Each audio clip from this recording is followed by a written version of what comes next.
Hello everyone, welcome back to Zeey. Today we bring another intriguing concept, the zombie apocalypse universe. Subscribe to the channel and follow us.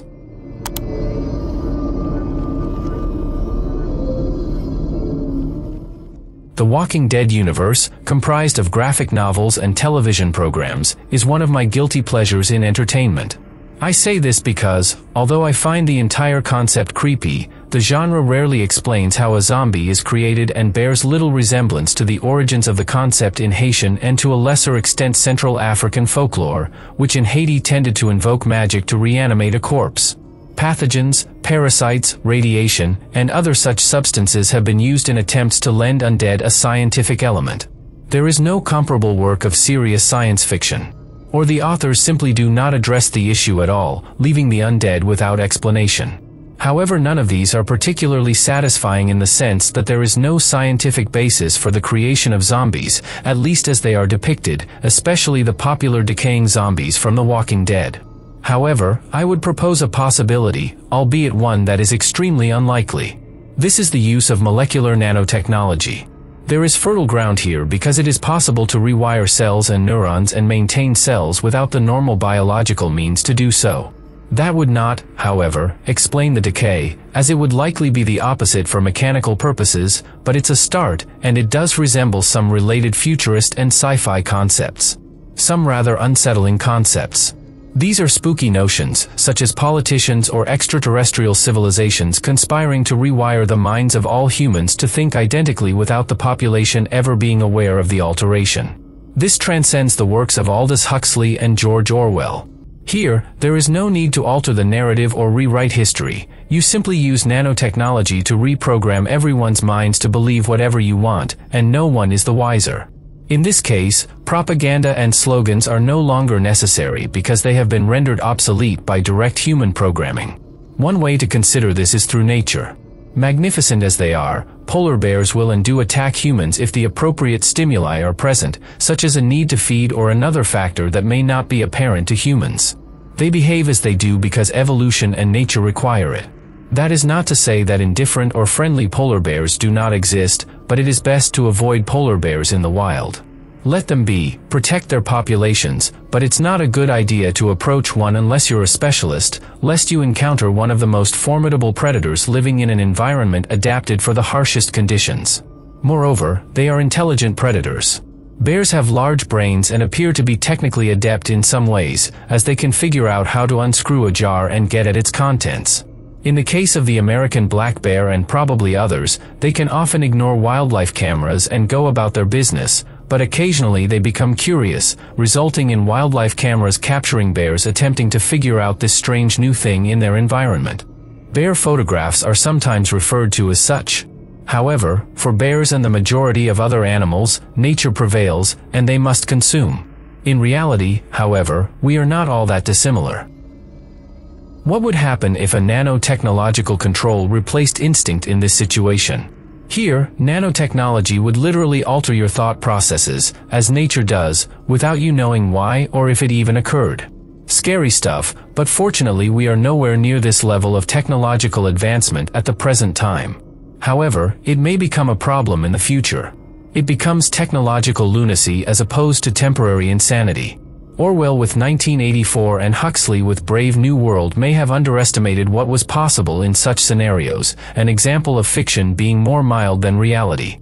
This may be one type of zombie, at least in a general sense. Let's call it a nano-zombie. A second type is the hive mind. In this instance, the Borg collective from Star Trek serves as a stand-in for a zombie pandemic.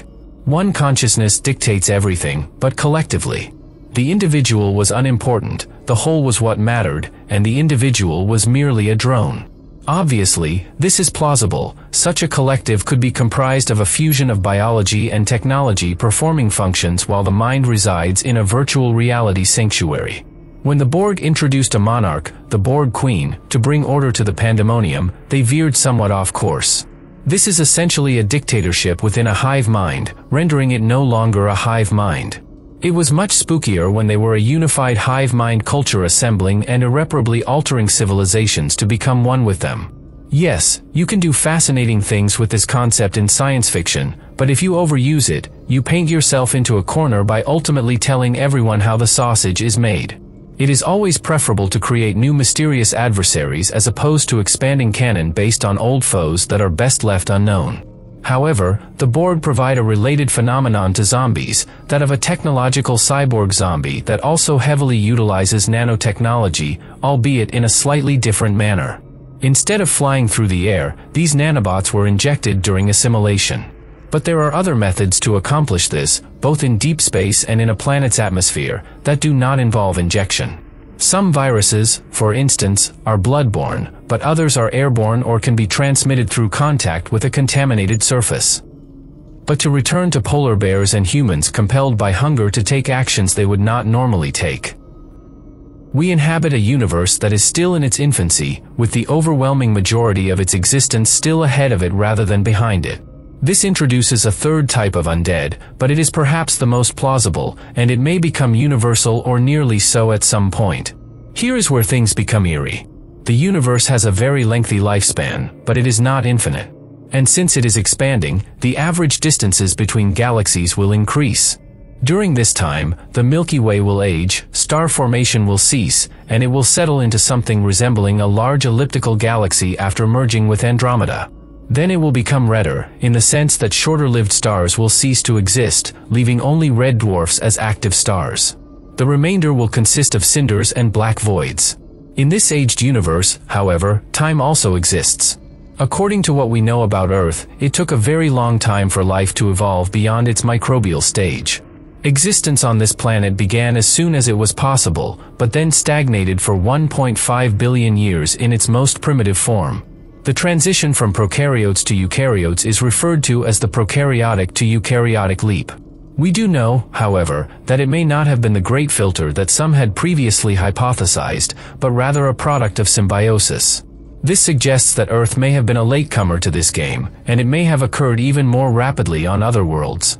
But if it is a delayed filter, where it takes most planets with life that long or longer to reach it, then complex life and intelligence are things of the distant future, and we are, candidly, at the beginning of the game. It's conceivable that the solution to the Fermi Paradox is extremely straightforward. Only a little more than 9 billion years after the universe's beginning, Earth had the favorable conditions and good fortune to develop life quickly. It's possible that life takes much longer to arise and develop on exoplanets, which is why we observe such a profound silence. We have only recently begun to characterize the atmospheres of exoplanets, and we simply do not have a large enough sample of atmosphere profiles to say much at this time. But if, after, say, 2 centuries of searching, we find no convincing evidence of an extraterrestrial biosphere on an exoplanet, we will be forced to consider whether Earth is simply early. It does not appear early, and nothing about this world seems exceptional enough to suggest that it is unlikely to have any analogues in the Milky Way. However, there may be unanticipated factors within abiogenesis on Earth that make the planet relatively rare, but perhaps not forever. Again, this is due to the immense quantity of time the universe still has to exist. Therefore, the longer it continues, the more likely it is that it will produce life. This also indicates that the likelihood of intelligence increases with age. In the distant future, say 10 billion years, there may be no vast silence and the galaxy will be teeming with the radio signals that SETI is currently searching for. As intelligence emerges and colonizes the galaxy in the distant future, we may see alien species interacting with one another and possibly forming treaties and empires, perhaps in a state of peace given that in 10 billion years there will be enough space in the galaxy for everyone and then some. To make an impact in the Milky Way's real estate market, far more than tens of thousands of civilizations would be required to cover its 100 billion star systems. The eventual demise of suitable stars and the proliferation of future civilizations bring an end to this. Eventually, intergalactic distances due to the expansion of the universe become largely impractical, and civilizations in the Milky Way are forced to rely on techniques such as black hole cultivation and existence around dim red dwarfs.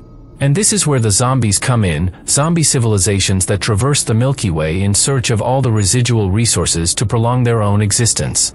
They may encounter other ancient civilizations seeking longevity in a dying universe, as well as new civilizations that arose at the unfortunate end and must be eradicated or assimilated to ensure the survival of the older, more potent civilization.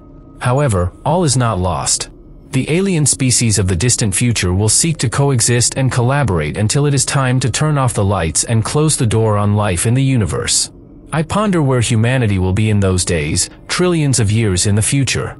Will we be participants in the grand galactic game being played at the end of the universe, or will we be an extinct species from a long-destroyed planet that no one knows about, or will we be a flavor of ancient aliens that someone, somewhere, wonders about based on the scant evidence that remains of us?